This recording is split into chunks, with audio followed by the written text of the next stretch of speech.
తెలంగాణలో సంచలనం సృష్టించిన సూర్యాపేట్ పరువు హత్య కేసులో సంచలన విషయాలు వెలుగులో చూస్తున్నాయి. తన చెల్లి తక్కువ కులం వాడిని పెళ్లి చేసుకుందని చెప్పి ఆమె భర్తను అత్యంత దారుణంగా హత్య చేసిన సంగతి తెలిసింది. అయితే తన భర్త వడ్లకొండ కృష్ణ మాలమంటి హత్యపై భార్య భార్గవి సంచలన వ్యాఖ్యలు చేసినట్లు సమాచారం. తన నానమ్మ కళ్ళలో ఆనందం కోసమే నా భర్త కృష్ణను మా అన్నయ్య చంపేశాడు, కులం తక్కువ వాడిని పెళ్లి చేసుకున్నావని మా నాన్నమ్మ చాలాసార్లు కొట్టింది. ఆమెకు కులపిచ్చి ఎక్కువ.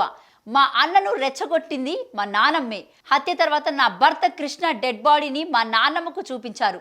నా భర్త హత్యకు కారకులైన మా నాన్నమ్మకు అన్నకు ఉరిశిక్ష వేయాలి అని భార్గవి డిమాండ్ చేసినట్లు తెలుస్తోంది. సూర్యాపేటలోని మామిళ్ళగడ్డకు చెందిన వడ్లకొండ కృష్ణ కోట్ల భార్గవి ప్రేమించి పెళ్లి చేసుకున్నారు. ఇంట్లో వారికి ఇష్టం లేకుండా తమ సోదరుని వివాహం చేసుకోవడంతో 2 నెలలుగా కృష్ణను అంతం చేసేందుకు భార్గవి సోదరులు ప్రణాళిక సిద్ధం చేసుకున్నారు.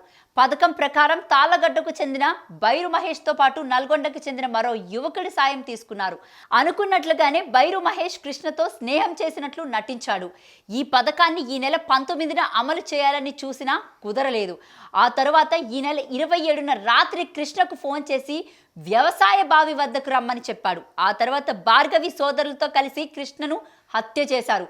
ఈ హత్యలో ప్రధాన నిందితుడి నానమ్మ బుచ్చమ్మ హస్తం ఉన్నట్లు గుర్తించి పోలీసులు షాక్ అయ్యారు. మనవరాలు భార్గవి ప్రేమ పెళ్లి ఆమెకు ఇష్టం లేదు.